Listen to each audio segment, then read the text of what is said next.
పేరేమో జగన్మోహన్ రెడ్డి చంద్రబాబు, తినేదేమో మన దగ్గర నుంచినా.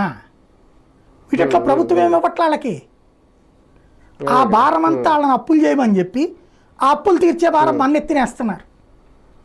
అంటే ఇప్పుడు ఒకళ్ళ ఇంట్లో ఫ్రీగా కరెంట్ వచ్చిందంటే అది మన సొమ్ము, ఒక రైతుకి కరెంట్ వచ్చిందంటే అది మన సొమ్ము. పేర్లేమో వాళ్ళు చెప్పుకుంటున్నారు. అదే కదా. ఇట్లా చేసి ఈ వ్యవస్థలు నాశనం చేసి చివరికి తీసుకెళ్ళి ఎవరికి ఇస్తారు? ఇవన్నీ బాగుపడవు అని చెప్పేసి 2-3 లక్షల కోట్ల రూపాయల ఆస్తులు రేపు పొద్దున ప్రైవేట్ వాళ్ళకి పోతాయి. ఇట్లాగే జరిగితే నిదానంగా.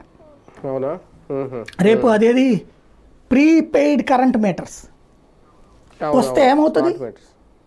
నేను కరెంట్ మీటర్ డిజిటల్ మీటర్ని ఒప్పుకుంటా, డిజిటల్ మీటర్ మంచిదంట. కానీ డిజిటల్ మీటర్ ప్రీపెయిడ్ చేస్తే మనల్ని దోచేసినట్టే. ఇప్పుడు ఇదేంటి బిల్లులో తెలుస్తుంది, నేను చెప్పినట్టు ఇదిగో ఇందులో 2.5 పడింది, అందులో 1000 రూపాయలు పడింది.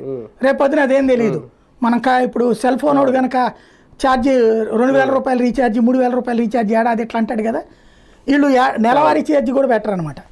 500 రూపాయల కరెంటు, 1000 రూపాయల కరెంట్ అని పెడతాయి. ఇప్పుడు పెట్రోలు మోడీ అదే గేమ్ నడిపాడు, కాసేపు పెంచాడు, కాసేపు తగ్గించాడు. అదే అవుతుంది సార్. అప్పుడు 325 రూపాయలు రీఛార్జ్ చేస్తే 120-150 టాక్ టైం వచ్చేది, సగం పోయేది.